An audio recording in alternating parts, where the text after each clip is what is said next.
morning, students. So, this is second unit, part 2. Rise of fascism and Nazism, but இங்கே fascism மட்டும் தான் பார்க்க போகிறோம். இந்த impact of war in Italy. இப்போ வேர்ல்டு வார் 1 முடிஞ்சது, அதுக்கப்புறம் தான் இது என்ன நடக்குதுன்றதை பார்த்துட்ருக்கோம். ஸோ இப்போ இட்டாலியில் என்ன இந்த வாரால் என்ன ஆச்சு அப்படிங்கிறது தான் ஃபாசிசம் உருவான கதை. The first of the nations of western Europe to turn against the old ruling regime was Italy. So பழங்காலத்து அந்த ரூலிங் இருந்தது இல்லைங்களா, ஆட்சி நடந்துட்டு இருந்த ஆட்சியை வந்து எதிர்த்து போராடின முதல் வெஸ்டர்ன் யூரோப் இருக்கக்கூடிய கண்ட்ரி வந்து இட்டாலி தான். During world war 1 the primary task of Italy was to keep the Austrians occupied on this southern front. So இவங்களுடைய இட்டாலியுடைய மெயின் ஒர்க் என்ன அந்த வேர்ல்டு வார் 1ல அப்படின்னா, ஆஸ்ட்ரியன்ஸை வந்து சதர்ன் ஃப்ரண்ட், இங்கே ஃப்ரண்ட்னா அந்த பவுண்ட்ரிஸ், சதர்ன் சைடில் இருக்கக்கூடிய பவுண்ட்ரிஸை ஆஸ்திரேலியன்ஸை வந்து பிஸியாக வைக்கிறது தான் இவங்களுடைய ஒரு ஒர்க்காக இருந்தது வேர்ல்டு வார் 1ல. ஆனால் பிரிட்டிஷ், ஃப்ரெஞ்ச், அமெரிக்கன்ஸ் எல்லாம் என்ன பண்ணாங்க அப்படின்னா, ஜெர்மனியை வந்து கார்னர் பண்ணிட்டாங்க, அதை ஒதுக்கிட்டாங்க into submission along the battle line in Flanders அப்படின்றது நார்தன் சைடில் ஐரோப்பா கண்டத்தில் நார்தன் சைடில் இருக்கக்கூடிய ஒரு கண்ட்ரி. ஸோ அந்த கண்ட்ரியுடைய அந்த பார்டரில் ஃபைட் பண்ணும்போது ஜெர்மனியை வந்து கார்னர் பண்ணிருச்சு இந்த பிரிட்டிஷு, ஃப்ரெஞ்சு, அமெரிக்கன்ஸ் சேர்ந்து. The financial cost of the participation in the war was huge. So இந்த வார்னால நிறைய ஃபைனான்ஷியல் காஸ்ட் வந்து ஏற்பட்டுருச்சு. Moreover after a war in the sharing of the spoils Italy got less than she expected. So இப்போ வார் முடிஞ்சது, treaty of வெர்சைலஸ் போட்டிருக்காங்க, so ஒரு ஒப்பந்தம் போட்டிருக்காங்க. அதில் பார்த்தீங்க அப்படின்னா இந்த வாரில் நிறைய இழப்பு இவங்களுக்கு ஏற்பட்டிருக்கு. ஆனால் அவங்க கொடுத்த அந்த ஃபண்ட்ஸ் எல்லாம் பார்த்தீங்கன்னா ரொம்ப குறைவான அமௌண்ட் தான் இருந்தது. இவங்க எதிர்பார்த்ததை விட குறைவாக இருந்தது. அதான் got less than she expected அப்படின்னா அவங்க எதிர்பார்த்ததை விட குறைவாக கிடச்சிது. The country suffered heavy losses in the war that was unpopular with both socialist and pro Austrian Catholics. So இவங்க ரெண்டு பேருமே பார்த்தீங்க அப்படின்னா ரொம்ப பெரிய லாசஸ் வந்து இந்த கண்ட்ரியில் ஏற்பட்டுச்சு. அதனால் சோஷியலிஸ்ட்டும் ப்ரோ ஆஸ்ட்ரியன் கேத்தலிக்ஸும் பார்த்தீங்கன்னா அன்பாப்புலர் ஆகிட்டாங்க. த நேஷ்னலிஸ்ட் வேர் ஈக்குவலி அன்ஹாப்பி. நேஷ்னலிஸ்ட்டும் கூட ரொம்பவே வந்து இந்த ஒரு ஒப்பந்தத்தினால அவங்களும் வந்து கஷ்டப்பட்டாங்க, பிடிக்காமல் இருந்தது அவங்களுக்குமே. With the marginal gaining territory from the treaty of Versailles. So அந்த ட்ரீட்டி ஆஃப் வெர்சைலஸ்னால இவங்களுக்கு கிடச்சது வெறும் ஒரு சின்ன ஒரு கெயின் தான் வந்து கிடச்சது. டெரிட்டரி எல்லாம் கூட பிரிச்சுக்கிட்டாங்க, இந்த நாடு உங்கள் கண்ட்ரோலில் வச்சுக்கோம், இந்த நாடு உங்கள் கண்ட்ரோலில் வச்சுக்கோ அப்படின்னு சொல்லிட்டு. அதுவும் அந்த டெரிட்டரி கூட இவங்களுக்கு ரொம்ப குறைவாக தான் கிடச்சது. த வார் ரிசல்டட் இன் இன்ஃப்ளேஷன். ஸோ இந்த போர் முடிஞ்சதுக்கப்புறம் என்ன ஆச்சு அப்படின்னா, எல்லா பொருளுமே வந்து விலை அதிகமாக ஆரம்பிச்சிச்சு. இன்ஃப்ளேஷன் அப்படின்னா விலை உயர்வு. There were frequent protest and strike. So அங்கங்கே திடீர்னு பார்த்தா ஸ்ட்ரைக் நடந்தது, ப்ரொட்டஸ்ட் நடந்து எதிர்த்து போராட ஆரம்பிச்சிட்டாங்க ஜனங்க. ஏன்னா இன்ஃப்ளேஷன் நடந்துச்சு, விலைவாசி அதிகமாகிடுச்சு. People held the rulers responsible for the humiliation at the Versailles. So மக்கள் எல்லாம் என்ன சொல்கிறாங்கன்னா, ஆட்சியாளர்கள் தான் வந்து இந்த அவமானத்துக்கெல்லாம் காரணம். அந்த வெர்சைலஸ் அப்படிங்கிற இடத்துல ட்ரீட்டி போட்டாங்க, ஒப்பந்தம் போட்டாங்க இல்லைங்களா, எல்லா கண்ட்ரிஸும் சேர்ந்து. ஸோ அங்கே நடந்த அவமானத்துக்கு இந்த ஆட்சியாளர்கள் தான் வந்து பொறுப்பு அப்படின்னு சொல்லிட்டு பீப்புள் எல்லாருமே சொல்லிட்டு இருந்தாங்க. Emergence of Mussolini. So Mussolini உருவான ஸ்டோரி இங்கே. இந்த election held November 1919 in the aftermath of Treaty of Versailles.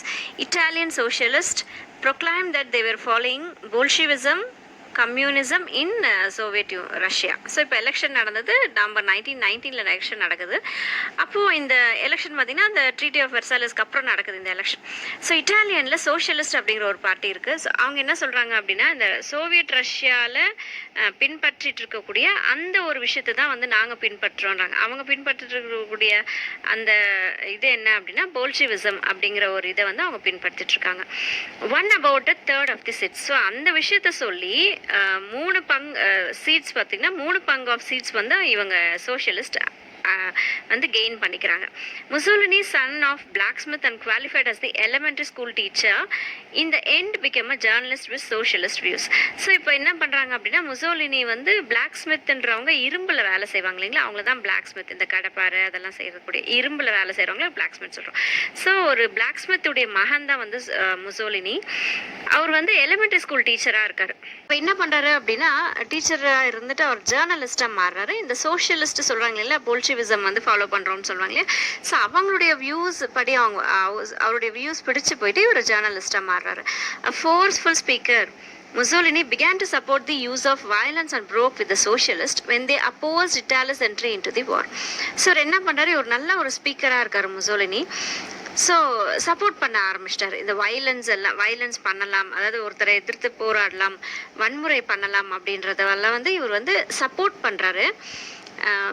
Italy வந்து வார்க்கில் வந்து என்ட்ரி ஆகக்கூடாது, இட்டாலி வந்து வார்க்கு என்ட்ரி ஆகக்கூடாது அப்படின்றத அப்போஸ் பண்ணும்போது இவர் வந்து அதுக்கு சப்போர்ட் பண்ணுறாரு. when the fascist party was founded in 1990, Mussolini immediately joined it. So இப்போ புதுசாக ஒரு பார்ட்டி வந்து ஃபார்ம் ஆகுது, அதுதான் வந்து ஃபேசிஸ்ட் பார்ட்டி. இப்போ ஃபேசிசம் படிக்கிறோம் இல்லைங்களா, ஸோ அந்த ஃபேசிஸ்ட் பார்ட்டி எப்போ உருவாச்சு அப்படின்னா அது 1919 உருவாச்சு. உருவான உடனே முசோலினி என்ன பண்ணுறாரு, அந்த கட்சியில் சேர்ந்துடுறாரு. as fascist stood for authority, strength and discipline, support came from industrialist, nationalist, ex-soldiers, middle classes and discontented youth. So fascist party அப்படின்னாவே பார்த்தா அத்தாரிட்டி, ஸ்ட்ரென்த், ரொம்ப டிசிப்ளின்டாக இருந்தாங்க, ரொம்ப ஸ்ட்ரென்த் பவர்ஃபுல்லாக இருந்தாங்க, ரொம்ப அத்தாரிட்டேட்டிவாக இருந்ததுனால என்ன பண்ணாங்க, நிறைய பேர் இவங்கள இந்த கட்சியை, இந்த ஃபேசிஸ்ட் பார்ட்டியை வந்து சப்போர்ட் பண்ண ஆரம்பிச்சிட்டாங்க. அதில் பெரிய பெரிய இண்டஸ்ட்ரீஸ் இருந்தாங்க, நேஷனலிஸ்ட் இருந்தாங்க, ஆர்மிலேருந்து ரிட்டையர் ஆனவங்க இருக்காங்க, மிடில் கிளாஸஸ், யூத் எல்லாரும் பார்த்தீங்கன்னா இந்த பார்ட்டியில் சப்போர்ட் பண்ணுறாங்க. The fascist resorted to violence freely. So fascist என்ன பண்ணுச்சு அப்படின்னா வயலன்ஸ் கூட பண்ணலாம் அப்படின்ட்டு அவங்க வந்து அந்த வயலன்ஸையும் கூட ஏற்றுக்கிறாங்க, ரொம்ப ஃப்ரீயாக வயலன்ஸ் பண்ணலாம் அப்படின்றத அவங்க ஏற்றுக்கிறாங்க. In October 1922, in the context of long ministerial crisis, Mussolini organized the fascist march on Rome. So October 1922ல ஒரு பெரிய ஒரு கிரைசிஸ் வந்து நடக்குது. இந்த மினிஸ்டரியல்ல ஒரு கிரைசிஸ் நடக்குது, ஒரு பிரச்சனை நடக்குது. அப்போ என்ன பண்ணுறாரு, ஒரு மார்ச் வந்து பண்ணார். மார்ச்னா அந்த அவங்கள நோக்கி நம்ம பயணம் பண்ணுவோம் இல்லையா, ஸோ அந்த ஒரு மார்ச் பண்ணும்போது முசோலினி தான் வந்து அந்த ஃபேசிஸ்ட் பார்ட்டியுடைய அந்த மார்ச்சை வந்து லீட் பண்ணி கொண்டு போகிறாரு ரோம் வரைக்கும். அதை வந்து கொண்டுட்டு போகிறார், அந்த போராட்டத்தை வந்து ரோம் வரைக்கும் கொண்டு போனது முசோலினி லீட் பண்ணி கொண்டு போகிறாரு. Impressed by the show of force, the king invited Mussolini to form the government. So Mussolini அந்த ஒரு பெரிய போராட்டத்தை முன்னிறுத்தி கொண்டு வந்தது, அதை அந்த ஃபோர்ஸை பார்த்துட்டு ராஜா என்ன பண்ணுறாங்க அப்படின்னா முசோலினியை கூப்பிட்டு நீங்கள் கவர்மெண்ட்டை ஃபார்ம் பண்ணலாம் அப்படின்னு சொல்லிட்டு சொல்கிறாங்க. த inability of the Democratic Party leader to combine and act with resolution facilitated Mussolini's triumph. So இந்த டெமோக்ராட்டிக் பார்ட்டியுடைய இயலாமை, எல்லாரையும் ஒன்றா சேர்ந்து வேலை செய்ய முடியாத அந்த இயலாமையினால முசோலினி வந்து ரொம்ப ஈஸியாக வெற்றி அடைஞ்சிடுறாரு. Fascist under Mussolini. ஸோ முசோலினியுடைய கண்ட்ரோலில் அந்த ஃபேசிஸ்ட் எப்படி நடந்தது, அந்த இயக்கம் எப்படி நடந்தது அப்படின்னா in 1924 elections after intimidation of the electors. இங்கே எலெக்டர்ஸ் அப்படின்றது ஓட்டு போடுறவங்க, இன்டிமிடேஷன் அப்படின்னா மிரட்டி. ஸோ என்ன பண்ணுறாங்க, ஓட்டு போடுறவங்களெல்லாம் வந்து மிரட்டுறாங்க. 1924 நடந்த எலெக்ஷனில் மிரட்டி ஓட்டு போட வைக்கிறாங்க. அதனால என்ன ஆச்சுன்னா 65%, 65% of votes were cast for the fascist. So 65% of votes வந்து ஃபேசிஸ்ட் பார்ட்டிக்கு போடுறாங்க அந்த மிரட்டலுக்காக. Matteotti, a socialist leader who questioned the fairness of the election was murdered. So Matteotti அப்படிங்கிற ஒரு சோஷியலிஸ்ட் பார்ட்டியோடைய லீடர். அவர் வந்து கேட்குறாரு, இந்த மாதிரி எலெக்ஷன்ஸில் வந்து நீங்கள் சரியாக இது பண்ணலை அப்படின்னு சொல்லி கேட்கும்போது அவரை வந்து கொன்னுடுறாங்க. The opposite parties boycotted the parliament in protest. So opposite parties என்ன பண்ணுறாங்க அப்படின்னா பார்லிமெண்ட், அந்த சட்டசபையை வந்து புறக்கணிக்கிறாங்க. பைகாட்னா புறக்கணிக்கிறாங்க, ப்ரொட்டஸ்ட் பண்ணி போராட்டம் பண்ணி புறக்கணிச்சிடுறாங்க. Mussolini reacted by banning opposition parties and censoring the press. So Mussolini என்ன பண்ணிட்டாரு, அந்த opposition பார்ட்டியை ஃபுல்லாக பேன் பண்ணிட்டாரு, இல்லை அப்படிங்கிற மாதிரி அதை இல்லாமே பண்ணிக்கிட்டாரு. ப்ரெஸ்ஸை வந்து மானிட்டர் பண்ணிக்கிட்டே இருந்தார். அவரை பற்றின எதிர்த்து போகிறதோ அந்த மாதிரியான விஷயங்கள் எல்லாம் எதுவும் நடக்காமல் ப்ரெஸ்ஸை வந்து இவருடைய சென்சாரில் வச்சுக்கிறாரு. opposition leader was killed or imprisoned. So அந்த opposition லீடரை என்ன பண்ணுறாங்க, கொன்னுட்டாங்க, இல்லைன்னா ஜெயிலில் கொண்டு போய் போட்டுடுறாங்க. assuming the title of Ludius the leader. Ludius அப்படின்னா லீடர் அப்படின்னு அர்த்தம். ஸோ இவருக்கு அந்த டைட்டில் வச்சுக்கிட்டு in 1926 he became a dictator with power to legislate. So இங்கே டிக்டேட்டர்னா சர்வாதிகாரி.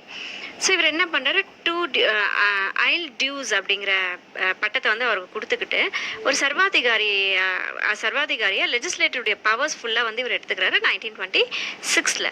He passed law forbidding strikes and lockouts. So ஒரு சட்டம் புதுசாக சொல்கிறாரு, என்ன அப்படின்னா யாரும் ஸ்ட்ரைக் பண்ணக்கூடாது, யாரும் லாக் அவுட்ஸ்லாம் பண்ணக்கூடாது அப்படின்னு சொல்லிட்டு சொல்லிடுறாரு. ஃபார்பிட்டன் அப்படின்னா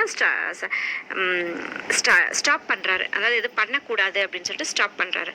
unions and employers were organised into corporations. So இப்போ என்ன பண்ணுறாங்க, யூனியன்ஸ், அந்த ஒவ்வொரு குரூப் ஆஃப் ஒர்க்கர்ஸ்க்கு வந்து யூனியன் இருக்கும் இல்லைங்களா, ஸோ அந்த யூனியன்ஸ் அந்த எம்ப்ளாயீஸ் எல்லாத்தையும் வந்து ஒன்றா சேர்த்தி கார்பரேஷன் அப்படிங்கிற ஒரு பெரிய அமைப்பாக கொண்டு வராரு, which would settle wages and working conditions. So அதனால் அந்த சம்பளத்தினால ஏதாவது பிரச்சனை, சம்பளம் செட்டில் பண்ணுறதோ இல்லை ஒர்க்கிங் கண்டிஷனை முன்னேற்றுறதோ அதுக்கெல்லாம் வந்து ரொம்ப ஹெல்ப்ஃபுல்லாக இருந்துச்சு.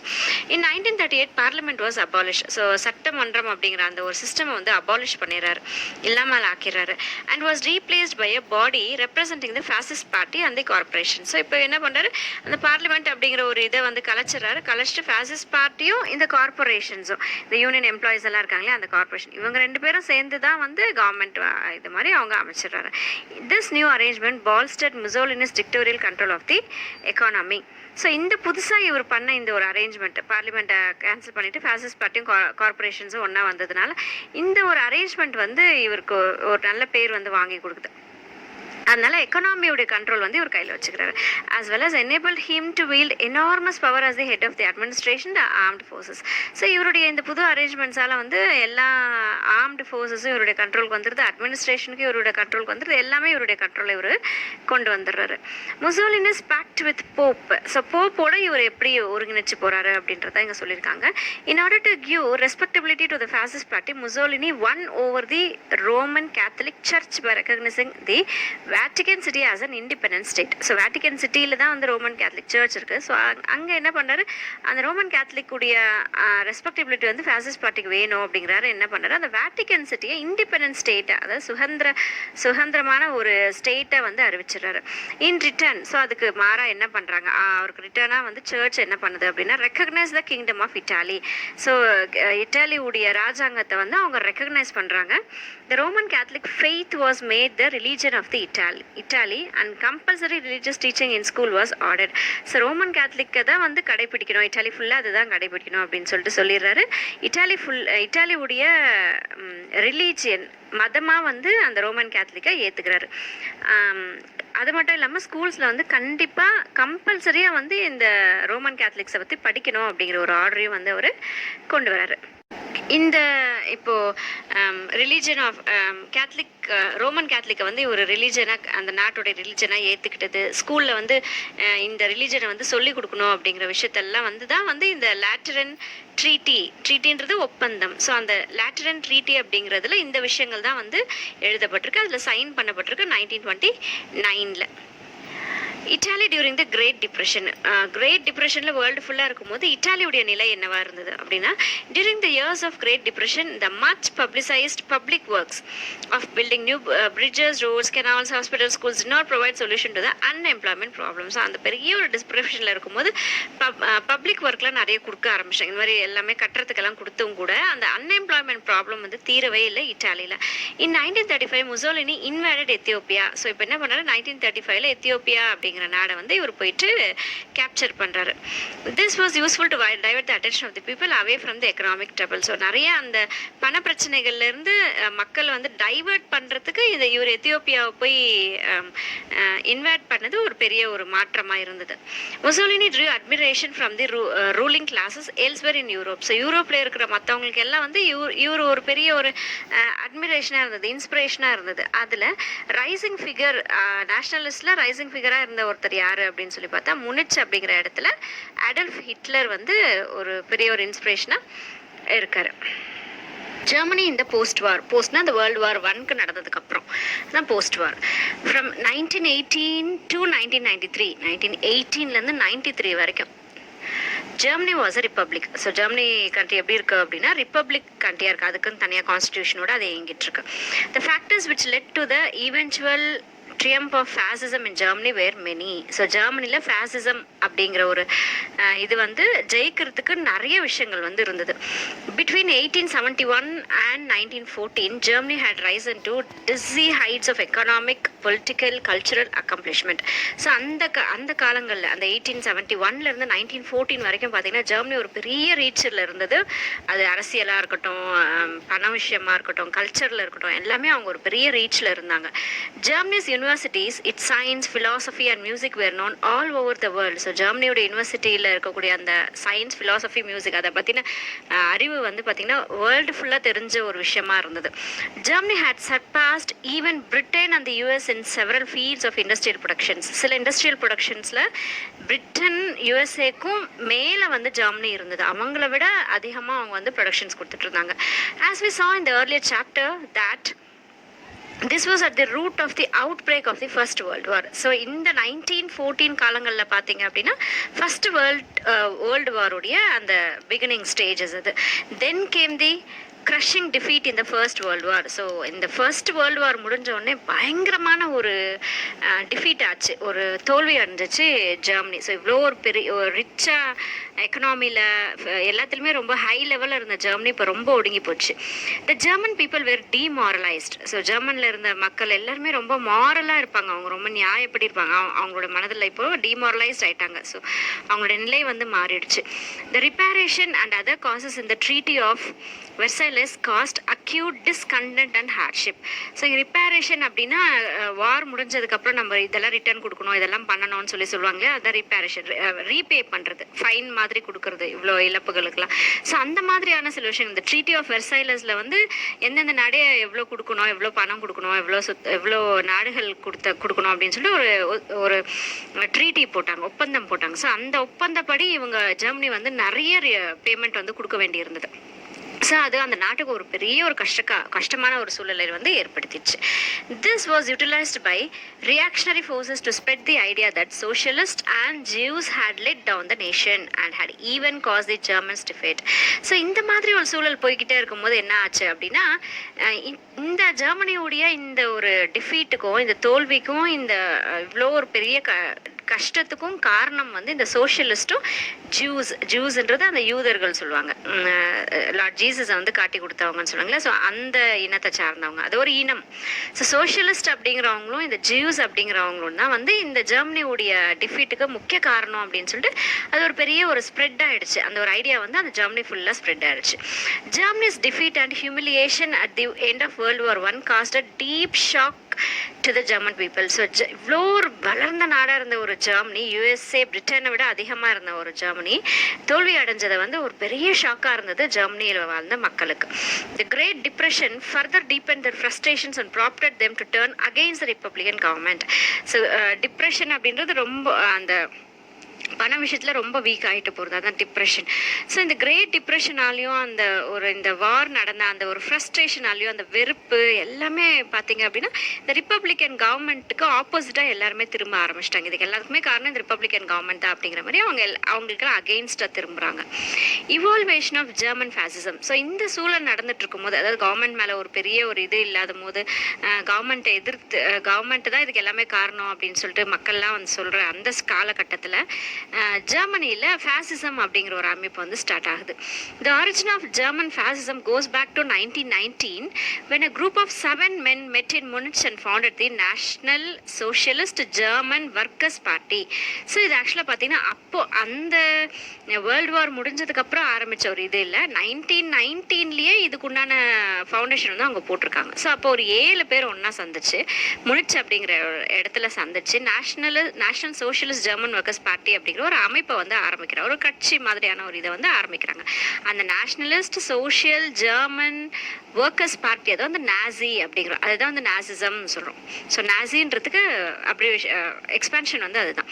One of them was Adolf Hitler. அந்த 7 பேர் சேர்ந்து ஒரு அமைப்பு ஆரம்பித்தாங்க பார்த்தீங்களா, ஒரு பார்ட்டி ஆரம்பிக்குது. ஸோ அதில் ஒருத்தர் தான் வந்து Adolf Hitler. Hitler had developed violent political biases against Jews. So இங்கே ஏற்கனவே சொன்ன ஜூஸ் அப்படிங்கிறவங்க யூதர்கள் சொல்லுவாங்க, அவங்க தான். ஸோ அந்த ஜூஸ் மக்கள் மேலே ஒரு பெரிய ஒரு வெறுப்பு வந்து இந்த அடல்ஃப் ஹிட்லருக்கு இருக்குது. அந்த பொலிட்டிக்கல் விஷயமா, இந்த பொலிட்டிக்கலில் வந்து ரொம்ப ஒரு பெரிய ஒரு இது வந்து அவங்க மேலே இருந்தது. He associated Judaism with Marxist. So மார்க்சிஸ்டோட இந்த ஜுடாயிசமை வந்து இவங்க கம்பேர் பண்ணுறாங்க. During World War I, he served in the Bavarian army. So World War I நடக்கும்போது Bavarian ஆர்மியில் இவர் வந்து சர்வீஸ் பண்ணுறாரு. A gifted speaker, he could wisp up the passion of the audience. So ஆடியன்ஸ்லாம் பார்த்தீங்க அப்படின்னா இவருடைய அந்த பேச்சில் ஒரு இவர் மேலே ஒரு பேஷன் வந்து கிரியேட் பண்ணார். அவருடைய அந்த ஸ்பீச் மூலிமா அவர் பேசுறதுலேயே வந்து மக்களை வந்து நிறைய கவர்ந்து வச்சுக்கிட்டாரு, ஒரு பெரிய ஆடியன்ஸை. In 1923 Hitler attempted to capture power in Bavaria. So பவேரியாவில் இவர் என்ன பண்ணுறாரு அப்படின்னா அந்த பவர் வந்து எப்படியாவது அந்த பவேரியோடைய பவர் வந்து இவர் எடுத்துக்கணும் அப்படின்னு சொல்லிட்டு அவர் ட்ரை பண்ணுறாரு. His premature launch of the national revolution on the outskirts of the Munich landed him in prison. So இந்த பவேரியனுடைய கண்ட்ரோல் வந்து இவர் கையில் எடுத்துக்கணும்னு ஆசைப்படுறாரு இல்லைங்களா. ஸோ அதுக்குண்டான முயற்சிகள் அவர் மேற்கொள்ளும் போது என்ன பண்ணுறாரு அப்படின்னா இவர் ப்ரீமெச்சூராக லான்ச் பண்ணிடுறாரு. அந்த நேஷனல் ரெவல்யூஷன் என்ன பண்ணாரு, கரெக்டாக பிளான் பண்ணாமல் பண்ணதுனால என்ன ஆச்சு அப்படின்னா இவரை வந்து பிடிச்சு ஜெயிலில் போட்டுறாங்க. முனிச் அப்படிங்கிற இடத்துல நேஷனல் ரெவல்யூஷன் பண்ணுறாரு. ஸோ அதுக்கப்புறம் அவர் வந்து ஜெயிலில் போட்டுறாங்க. During his time in prison he wrote main camp and autobiographical book containing his political ideas. So இப்போ இவர் ஜெயிலுக்குள்ளே இருக்காரு. அந்த ஜெயிலுக்குள்ளே இருக்கும்போது தன்னை பற்றின ஒரு சுயசரிதை எழுதுறாரு. ஆட்டோபயோகிராஃபி அப்படின்னா தானை பற்றி நம்மளே எழுதிக்கிறது. ஸோ பொலிட்டிக்கல் ஐடியாஸ், அவருடைய பொலிட்டிக்கல் ஐடியாஸை அந்த புக்கில் வந்து அவர் எழுதுறாரு. அதோடைய பேர் வந்து மெயின் கேம்ப் அப்படிங்கிறது. அது இங்கிலீஷ் வந்து மை ஸ்ட்ரகிள் அப்படின்றது அதோடைய பேர். இந்த presidential election of 1932 the communist party polled about 6 lakh votes. so 1932ல ஒரு presidential election நடக்கும்போது கம்யூனிஸ்ட் பார்ட்டிக்கு 6 லட்சம் ஓட்டுகள் வந்து விழுது. alarmed capitalist and property owners tilted towards supporting fascism. Hitler exploited this opportunity to usurp power. so ஒரு பெரிய ஒரு கேபிட்டலிசம், ப்ராப்பர்ட்டி நிறைய சொத்துகள் இருக்கிறவங்கலாம் என்ன பண்ணுறாங்க அப்படின்னா அவங்களுடைய சப்போர்ட் ஃபுல்லாக அப்படியே ஹிட்லர் பக்கமாக திருப்புறாங்க. ஸோ ஹிட்லர் பக்கமாக திருப்பும் போது என்ன ஆகுது அப்படின்னா அதை யூஸ் பண்ணி அவர் பவருக்கு வந்துடுறாரு. த Nazi state of Hitler. So இப்போ ஹிட்லர் வந்து பவருக்கு வந்துடுறாரா, அதுதான் வந்து நம்ம நாசி சொல்கிறோம். அவர் ஏற்படுத்தின அந்த அமைப்பு தான் நாசி சொல்கிறோம். ஸோ அவருடைய அந்த நாசி ஸ்டேட் வந்து எப்படி இருந்தது அப்படின்னா republican government fell. So republic government மேலே மக்களுக்கு ஒரு பெரிய ஒரு இது இருந்தது, கோபம் இருந்தது. ஸோ அது இப்போது விழுந்துருச்சு. அதான் அந்த இது வந்து தோல்வி அடைஞ்சிச்சு. As a communist refused to collaborate with the social democrats. So இப்போ கம்யூனிஸ்ட் வந்து சோஷியல் டெமோக்ரேட்ஸோட ஒன்றா சேருது அப்படின்னும் போது அந்த ரிப்பப்ளிக்கன் கவர்மெண்ட் இருந்திருக்கும். ஆனால் இவங்க 2 பேரும் ஒன்றா சேர மறுத்துடுறாங்க. அதனால அந்த ரிப்பப்ளிக்கன் கவர்மெண்ட் வந்து தோல்வி அடைஞ்சிச்சு. Thereupon industrialist, bankers and Junkers prevailed upon president von Hindenburg to designate Hitler as chancellor in 1933. So இந்த கவர்மெண்ட்டை வந்து அமைக்க முடியாத சூழலில் என்ன பண்ணுறாங்க, பெரிய பெரிய இண்டஸ்ட்ரியலிஸ்ட்டும் பேங்கர்ஸ் ஜங்கர்ஸ்லாம் இந்த பெரிய பெரிய பணக்காரர்கள்லாம் என்ன பண்ணுறாங்க அப்படின்னா பிரசிடென்ட் வான் ஹிண்டன்பர்க் கிட்ட போயிட்டு ஹிட்லரை சான்சலரை போடுங்க அப்படின்னு சொல்லிட்டு எல்லாருமே வந்து வலியுறுத்துறாங்க 1933ல. The Nazi state of Hitler known as Third Reich brought an end to the parliamentary democracy. So இப்போ நாசி அமைப்புல இருந்து ஹிட்லர் வந்து இப்போ பவருக்கு வந்துடுறாரு. ஸோ அதை வந்து என்ன சொல்றாங்கன்னா தேர்ட் ரீச் அப்படின்னு சொல்றாங்க. இவருடைய அந்த இதில் என்ன பவரில் என்ன ஆகுதுன்னா அந்த பார்லிமெண்ட்ரி டெமோக்ரஸி, அதாவது ஓட்டு போட்டு செலக்ட் பண்ணுறது தான் டெமோக்ரஸின்னு சொல்கிறோம். பார்லிமெண்ட்ரின்றது அந்த சட்டசபை எல்லாரும் ஒன்றா உட்காந்து பேசி அந்த எதிர்கட்சி ஆளும் கட்சி எல்லாம் இருக்கும். ஸோ அது ரெண்டுத்தையுமே வந்து இவர் என்ன பண்ணிடுறாரு, என் பண்ணிடுறாரு. அதாவது இவர் மட்டும்தான் பவர், இவர் தான் எல்லாமேன்ற ஒரு சுச்சுவேஷன் வந்து அங்கே கொண்டு வந்து நிறுத்துறாரு. Hitler replace the flag of the Weimar republic by the swastika banners of national socialism. So ஃப்ளாகையும் கூட மாற்றிடுறாரு. வீமர் ரிப்பப்ளிக்குடைய ஃப்ளாகை மாற்றிட்டு ஸ்வஸ்டிகா பேனர் அப்படிங்கிறது ஒரு நேஷனல் சோஷியலிசம் உடைய இதுவாக பேனரை வந்து கொண்டு வந்து ஃப்ளாகாக மாற்றுறாரு. Germany was converted into a highly centralised state. So Germany இப்போ என்ன ஆச்சுன்னா சென்ட்ரல் பவர் தான் மெயின், அந்த சென்ட்ரல் பவர் தான் எல்லாமே, சென்ட்ரல் தான் எல்லாருமே எல்லாத்தையும் ஆளும் அப்படிங்கிற மாதிரி ஒரு இதுக்கு கொண்டு வராரு. All political parties except the Nazi party was declared illegal. So எல்லா கட்சிகள் இவர் என்ன பண்ணிடுறாரு, இல்லீகல் அப்படின்னு சொல்லிட்டு இது பண்ணிடுறாரு. எல்லா கட்சிகளையும் கலைச்சிடுறாரு. இவருடைய நாசி பார்ட்டி மட்டும்தான் இருக்கணும், மற்ற எதுவுமே இருக்கக்கூடாதுன்னு சொல்லிட்டு டிக்ளேர் பண்ணிடுறாரு. The army of brown shirted and jackbooted storm troopers were expanded. So ஆர்மியை வந்து இப்போ அதிகப்படுத்துறாரு. ப்ரௌன் ஷர்ட் போட்டிருக்கக்கூடிய அந்த ஆர்மியுடைய அமைப்பையும் ஜாக் பூட்டட் ஸ்டார்ம் ட்ரூப்பர்ஸ் அப்படின்னு சொல்கிற அந்த ஒரு ஆர்மியுடைய ஸ்ட்ரென்த்தை வந்து அதிகப்படுத்துறாரு. த ஹிட்லர் யூத் வாஸ் கிரியேட்டட் அந்த labour front setup. So Hitler's youth அப்படிங்கிற ஒரு அமைப்பு ஃபார்ம் பண்ணாரு. லேபர் ஃப்ரண்ட் அப்படிங்கிற ஒன்று வந்து செட் பண்ணுறாரு. Trade unions was abolished, their leaders arrested. So வியாபாரத்துக்கு உண்டான அந்த யூனியன் இருக்கும் இல்லையா, அசோசியேஷன்ஸ்லாம் இருக்கும் இல்லையா, ஸோ அது எல்லாத்தையும் வந்து அழிச்சிட்டாரு, அபாலிஷ் பண்ணிடுறாரு. அந்த லீடர்ஸ் எல்லாரையும் வந்து அரெஸ்ட் பண்ணிடுறாரு. ஸ்ட்ரைக்ஸ் வேர் மேட் இல்லீகல். ஸ்ட்ரைக் எல்லாம் பண்ணக்கூடாது, ஸ்ட்ரைக் பண்ணுறது இல்லீகல் அப்படின்னு கொண்டு வராது, அதாவது சட்டத்திற்கு புறம்பானது அப்படின்னு சொல்லிட்டு கொண்டு வராரு. ஸ்ட்ரைக்ஸ் பண்ணக்கூடாது. Wages was fixed by the government. வேலை செய்கிறவங்களுடைய சம்பளங்கள் வந்து கவர்மெண்ட் தான் ஃபிக்ஸ் பண்ணும். இங்கே கவர்மெண்ட் அப்படின்றது ஹிட்லர் தான் இல்லையா, ஸோ கவர்மெண்ட் வேஜஸ் வந்து கவர்மெண்ட் தான் ஃபிக்ஸ் பண்ணும். Labour front was used by the Nazi to control industry. So labour ஃப்ரண்ட்னு ஒன்று ஒரு இதை வந்து ஸ்டார்ட் பண்ணுறாரு இல்லையா, அந்த ஒரு அமைப்பு அசோசியேஷன் என்ன பண்ணுது அப்படின்னா இண்டஸ்ட்ரியோடைய கண்ட்ரோல் ஃபுல்லாக அந்த அமைப்பு கீழே கொண்டு வந்துடுறாரு. Total state control was extended over the press, the theatre and cinema, radio and over education. So இவருடைய மொத்த கண்ட்ரோலையும் எல்லாத்துக்கும் கொண்டு வந்துடுறாரு. Press, theatre, cinema, radio, education அப்படின்னு எல்லா துறைகளையும் இவருடைய கண்ட்ரோலில் கொண்டு வராரு. The Nazi party's propaganda was led by Joseph Goebbels, who manipulated public opinion through planned propaganda. So planned propaganda அப்படின்னு எடுத்து சொல்றது. ஸோ இந்த நாசி பார்ட்டியுடைய அந்த ப்ரொபகண்டாவை என்ன பண்ணுறாரு அப்படின்னா இந்த ஜோசப் கோபல்ஸ் அப்படிங்கிற ஒரு மூலியமாக வந்து எடுத்து சொல்கிறாரு. பப்ளிக் உடைய ஒப்பீனியனை வந்து எடுத்து சொல்கிறாங்க. He once said any life frequently repeated will ultimately gain belief. So அவர் என்ன சொல்கிறார் அப்படின்னா ஒரு பொய்யை வந்து மறுபடியும் சொல்லிக்கிட்டே இருந்தால் அது உண்மை அப்படின்னு சொல்லிட்டு நம்பிடுறாங்க அப்படின்ற வார்த்தையை சொல்கிறாரு.